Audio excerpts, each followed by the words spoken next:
Halo dan selamat datang kembali dalam penelusuran kita. Kali ini nih kita mau coba jawab pertanyaan yang cukup mendasar ya. Kenapa sih spesies kita, Homo sapiens, bisa sukses banget kayak sekarang?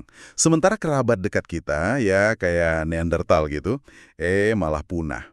Sumber utama kita kali ini bab 3 dari buku Rutger Bregman, Humankind.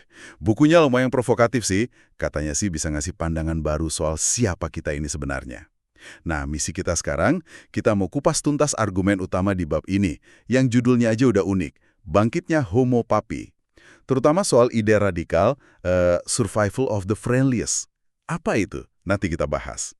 Kita bakal cari insight penting, mungkin ada fakta-fakta yang bikin Anda, wah, mikir ulang gitu. Pertanyaan gedenya, bener nggak sih kita ini dasarnya egois, kompetitif? Atau ada cerita lain di balik sukses evolusi kita? Ayo, kita bongkar bareng-bareng. Tentu, tentu. Bab ini memang langsung menantang asumsi lama ya di biologi evolusi. Biasanya kan yang ditekankan itu kekuatan fisik atau ya kecerdasan otak gitu kan. Nah, Bregman ini ngajak kita mikir kemungkinan lain. Jangan-jangan sifat yang kelihatannya lembek kayak ramah, kerjasama, pinter baca situasi sosial, itu justru keuntungan terbesar kita. Kita nanti bakal fokus bandingin Homo sapiens sama Neanderthal, terus ada konsep domestikasi diri yang wah ini cukup mengejutkan dan jadi inti argumennya. Oke. Mari kita mulai dari teka-teki utamanya deh. Kita nih sekarang ada di sini, bisa bangun kota, keluar angkasa segala macam. Sementara Neanderthal yang dulu hidup bareng sama leluhur kita, sekarang cuma jadi fosil aja di museum. Kok bisa gitu? Jawaban paling umum kan biasanya, ya kalau nggak kekuatan, ya kecerdasan, ya kan? Tapi coba kita cek dulu deh buktinya. Soal kekuatan fisik, gimana? Emang kita lebih unggul? Nah, ini dia, justru kebalikannya. Bukti-bukti arkeologi itu nunjukin Neanderthal secara fisik, wah, lebih tangguh.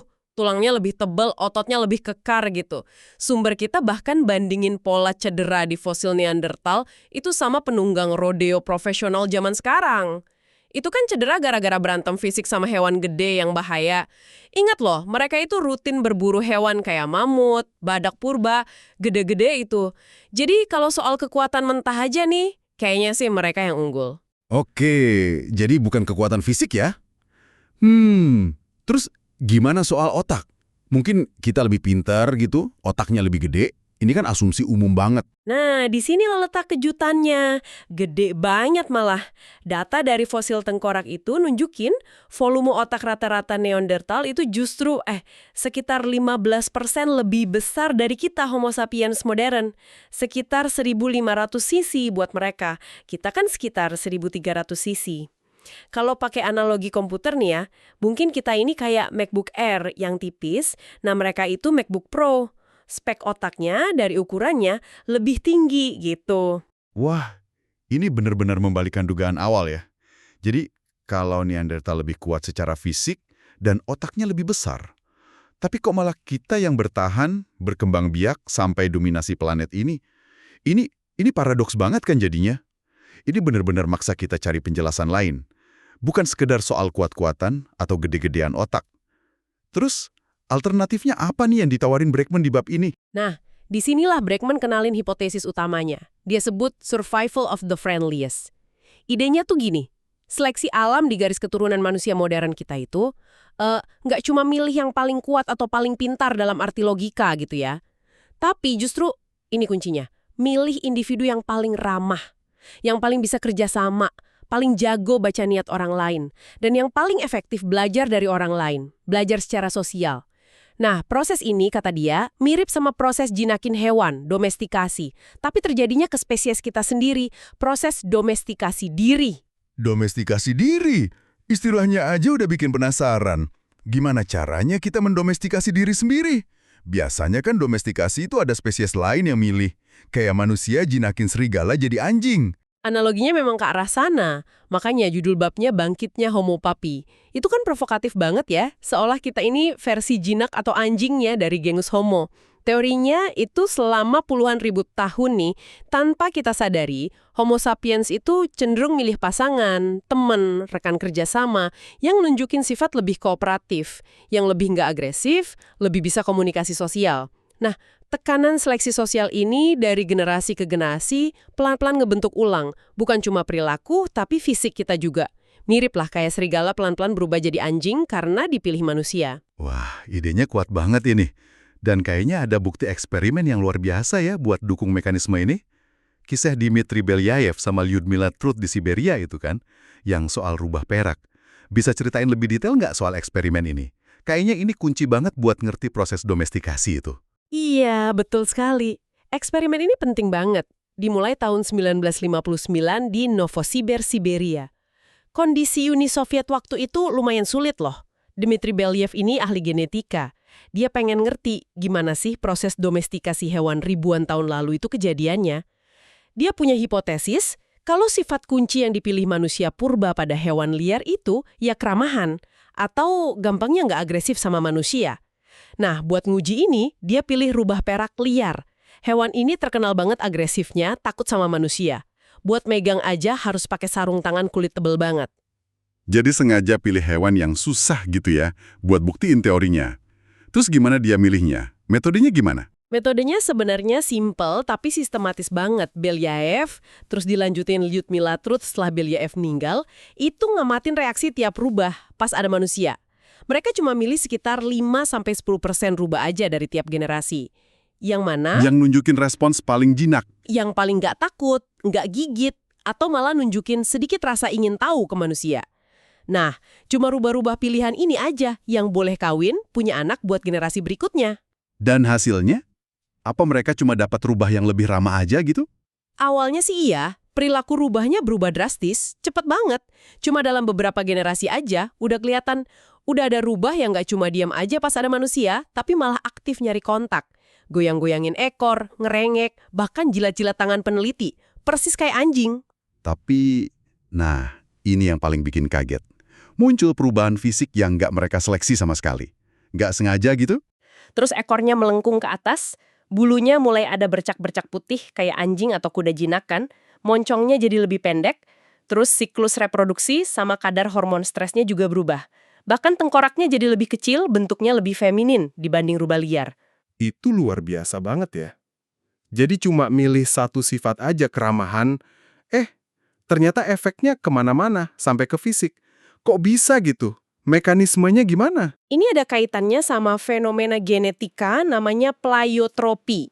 Gampangnya, satu gen atau sekelompok gen itu bisa ngaruh ke beberapa sifat yang kelihatannya nggak nyambung. Nah, di kasus ini, gen-gen yang ngatur respons takut dan agresi, yang ngaruh ke keramahan tadi, ternyata juga ikut main di jalur perkembangan lain. Jalur yang ngekontrol warna bulu, bentuk tulang rawan telinga, bentuk tengkorak, sama kadar hormon. Jadi pas Belyaev dan Trut milih rubah yang ramah terus-menerus, secara nggak sengaja mereka juga milih perubahan fisik ini. Udah sepaket itu secara genetik. Poin pentingnya di sini tuh betapa kuatnya tekanan seleksi buat sifat perilaku bisa ngubah fisik spesies. Gen keramahan ternyata nyabang efeknya.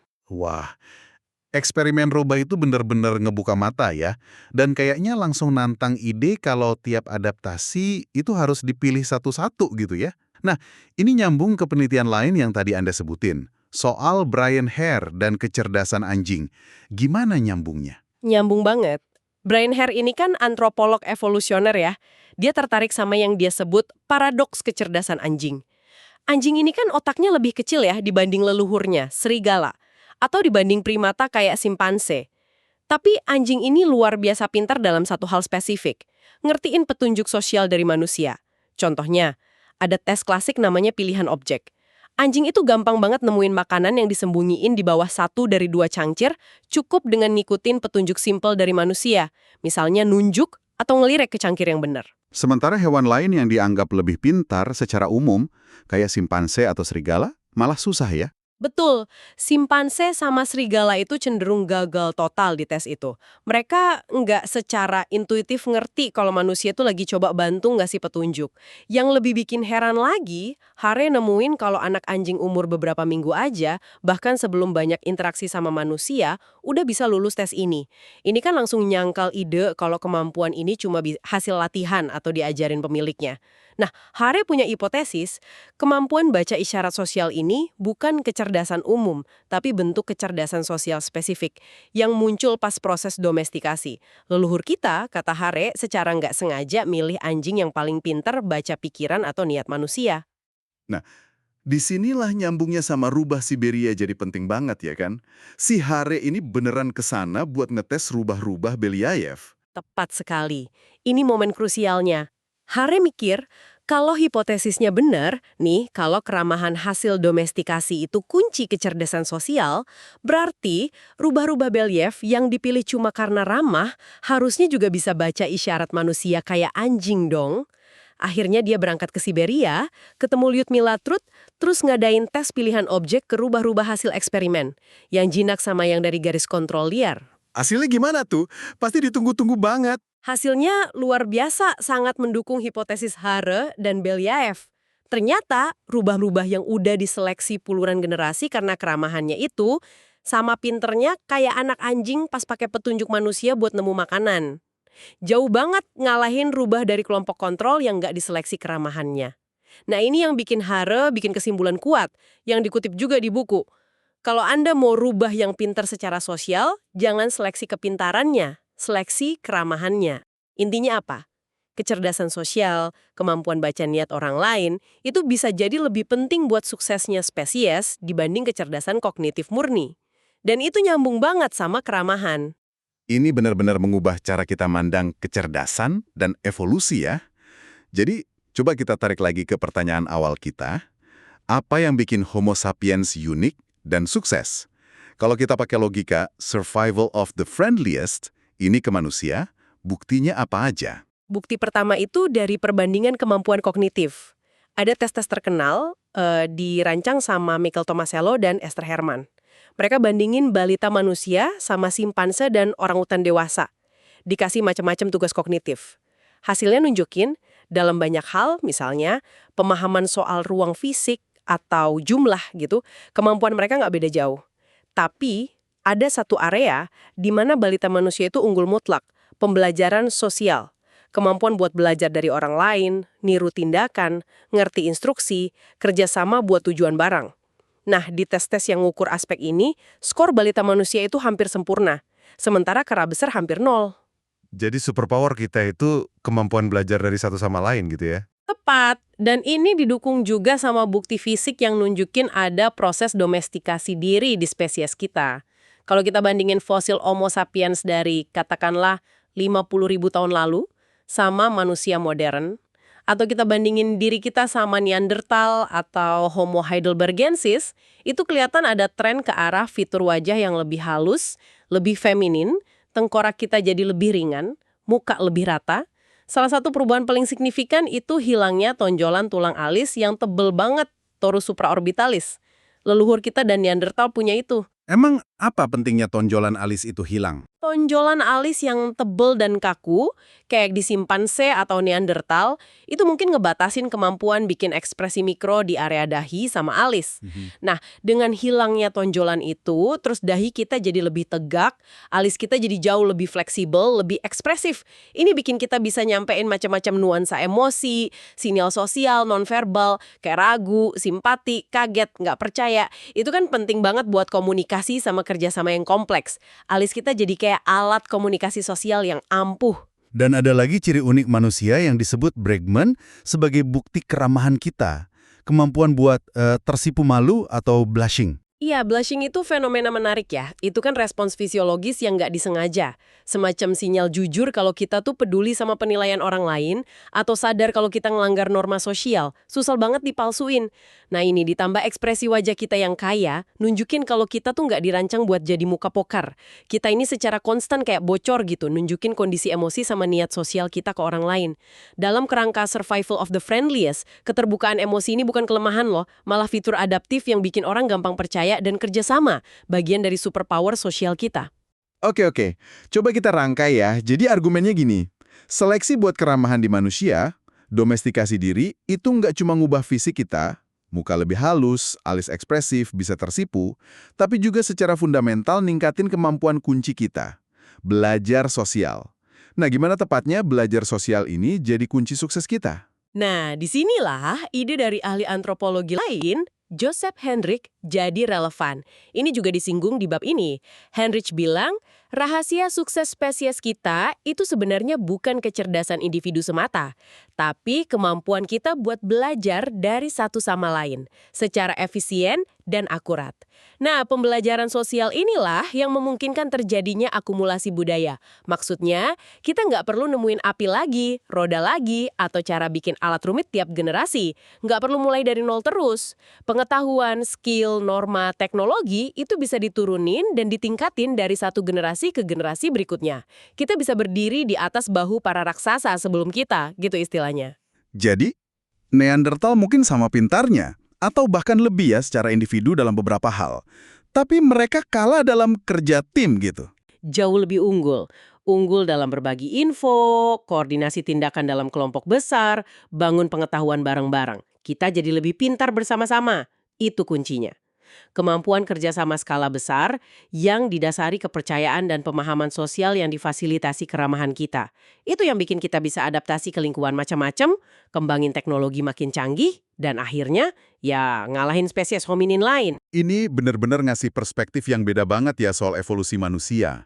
Jadi, kalau saya coba rangkum inti dari penelusuran kita di bab 3 ini, suksesnya Homo sapiens itu bukan karena ototnya lebih kuat, atau bahkan otaknya lebih gede secara mutlak.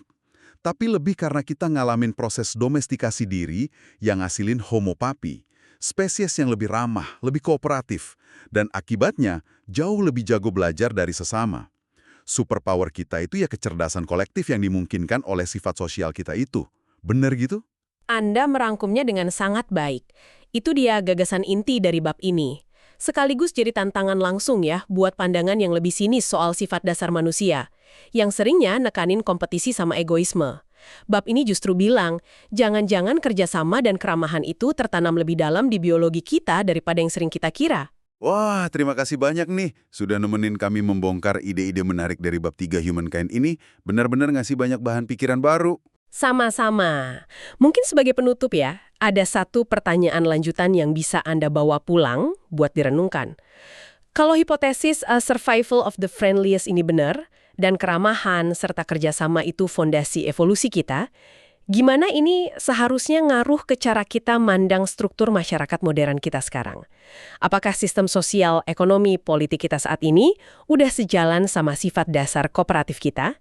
Atau malah justru sering menekannya demi kompetisi individu? Gimana peradaban ini, seperti yang akan dibahas lebih lanjut di buku ini, berinteraksi dengan warisan evolusi Homo papi kita?